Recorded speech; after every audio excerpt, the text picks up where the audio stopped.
la loi sur le blanchiment des capitaux, c'est le pouvoir qui vient de partir. Donc tout cela montre qu'effectivement des choses ont été faites qui ont permis la progression. Et ne serait-ce que les lois qui ont été prises. Mais maintenant, si ces lois sont mises en application, ça va produire des effets. Mais eux, ils mettront en application ces lois-là. Ils amèneront des réformes encore pour consolider le système. Je crois que... Mais pour terminer, est-ce que la population sénégalaise aura la patience quand même d'attendre cela, d'attendre que ces décisions puissent avoir des effets sur elle?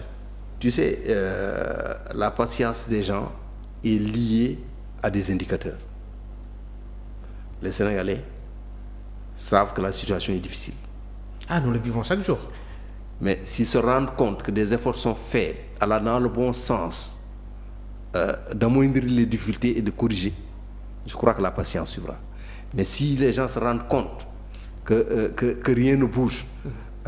mais monsieur Bousso tamit Sénégalais yi léegi nga baal ma ci kàddu gi ils en ont marre des promesses des politiciens actuellement. ñoom daal nañu bëgg jubbanti bi pour ñoom jubbanti bi dafa nekk loo xamante ne dafa war a gaaw. waaw mais tu sais nous autres acteurs du débat public et de la vie publique am na lu ñu war muy aider le pays à gérer les attentes wax dëgg. mais fii nag. non nañu waxante dëgg. mais fii nag dañoo gis na gars yi nag. fu ñu mën a xaar nag foog nga teg dara ci seen loxo loo xamante ne. dana mën a dal seen xel. mais on ne peut pas trouver une situation telle qu'elle est décrite. Nécessité de remettre de l'ordre, de trouver des ressources pour financer un nouvel référentiel de politique publique bëgg lépp sotti tey. Donc moi en tant que personne responsable mu wax loolu. Vous aussi des médias vous devez aider à... Je ne dis pas qu'il faut mais on doit savoir gérer les attentes parce que dire que lépp dafa yomb comme le font les politiciens fal leen ma régler seen problème ça ne marche pas comme ça. C'est du populisme à la limite. Les problèmes sont là, il faut d'abord en faire la genèse, chercher la solution, appliquer la solution pour voir l'effet. Effet bi mooy impact ci citoyen bi. Tu as vu, il y a une chaîne. Problème,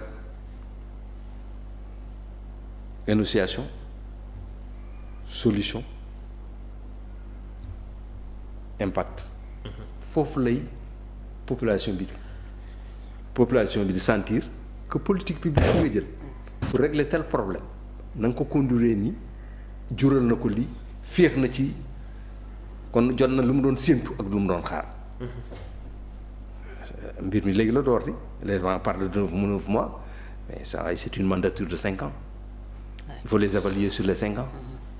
Mais maintenant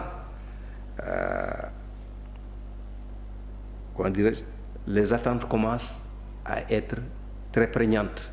Il faut que le pouvoir et le gouvernement indiquent le mouvement. Il ne faut pas que les gens soient statiques, qu'ils considèrent que non, rien ne bouge. C'est ça le danger. Fekkee ay réformes la nañ ci gaaw. Mettre en œuvre. fekkee le budget bële ne woon nañu du suñu budget bi seen budget la bu ñuy tabax budget bi nañ ko tabax bu gaaw. S'il y a un filet social qui le mette rapidement en place. Fekkee dañu bëgg a dimbali ñu gën a sonn léegi lañ ci jóg ci identification yi di wut pexe nañu laale yooyu et surtout aussi que les gens rassurent. Souvent il y a beaucoup de communication de ministres que tu entends, de directeurs qui parlent. Quand les gens demandent des emplois, on entend des pertes d'emplois ailleurs.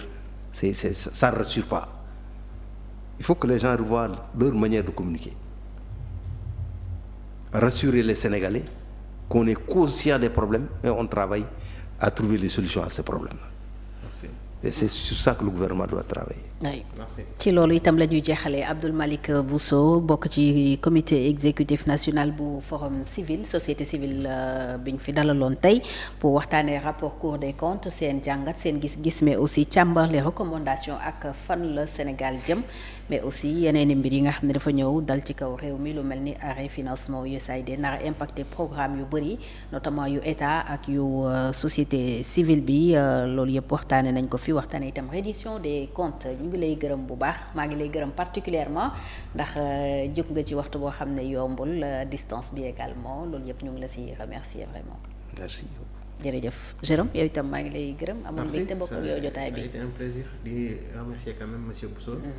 xam-xam bi rafet na te vraiment lu bari lu leerul je pense que Sénégalais yi. leeral na ko leeral na leen ko effectivement di gërëm sunu internautes yëpp c'est vrai que tàmmuñu ñu gis waxtu bi nag mais ça arrive des fois que ñu inversé parce que àjjuma gisu leen ñu. moo tax tey ñu def effort indi leen seen actu Sénégal man je vous retrouve tout à l'heure à 20h avec Souri Kaba ancien ministre sous Macky Sall ambassadeur également.